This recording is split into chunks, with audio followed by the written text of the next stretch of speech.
തിങ്കളാഴ്ച വൈകിട്ടാണ് കുളത്തിന്റെ വശം ഇടിഞ്ഞത്. കുളത്തിന്റെ മതിൽക്കെട്ടിനോട് ചേർന്ന് നിൽക്കുന്ന സെൽവന്റെ വീടിന്റെ തറ ഇളകി. സെൽവനും മാതാവും മാത്രമാണ് വീട്ടിലുള്ളത്. കുളത്തിലും വീടിനുമിടയിൽ റോഡുള്ളതിനാൽ സമീപത്തെ മറ്റ് 2 വീടുകൾക്ക് ഗുരുതര ഭീഷണിയില്ല. എങ്കിലും ഏത് സാഹചര്യത്തിലും റോഡ് ഇടിയാനും സാധ്യതയുണ്ട്. കുളത്തിനോട് ചേർന്ന് നിൽക്കുന്ന വീടായതിനാൽ സെൽവന്റെ വീടിന് ഏത് സമയത്തും അപകടം സംഭവിക്കാവുന്ന നിലയിലുമാണ്. അടിയന്തര നടപടിയെടുക്കണമെന്ന് ജില്ലാ കളക്ടറോടും മേയറോടും അപേക്ഷിച്ചതായി ഡിവിഷൻ കൗൺസിലർ MK സുരേഷ് പറഞ്ഞു.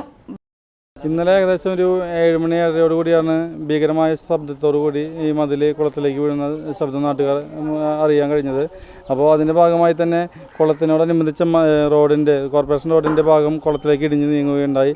അതിനോടനുബന്ധിച്ച് ഇലക്ട്രിക് പോസ്റ്റ് ഉൾപ്പെടെ ഇപ്പോൾ കുളത്തിൽ നിൽക്കുന്ന ഒരു അവസ്ഥയാണ്.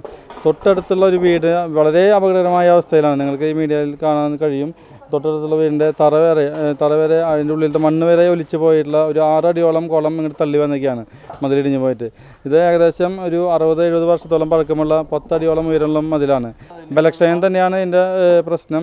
നമ്മളിപ്പോൾ ഇതിൻ്റെ പരിഹാരം എന്ന നിലയ്ക്ക് നമ്മളിപ്പോൾ അടിയന്തരമായി അറിയിക്കേണ്ട ജില്ലാ കളക്ടർ, മേയർ ഉൾപ്പെടെയുള്ളവ അറിയിച്ചിട്ടുണ്ട്. മേയർ ഇപ്പോൾ സ്ഥലം സന്ദർശിച്ചിട്ടുണ്ട്. അധികൃതർ എത്രയും പെട്ടെന്ന് സഹായം ചെയ്തു തരണമെന്ന് സെൽവനും അപേക്ഷിക്കുന്നു.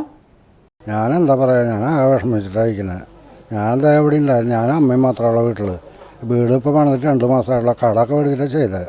ഇല്ല, അത് ഇപ്പോൾ തറയുടെ അവിടം വരെ ഒക്കെ ഇടിഞ്ഞു പോയിട്ടുണ്ട്.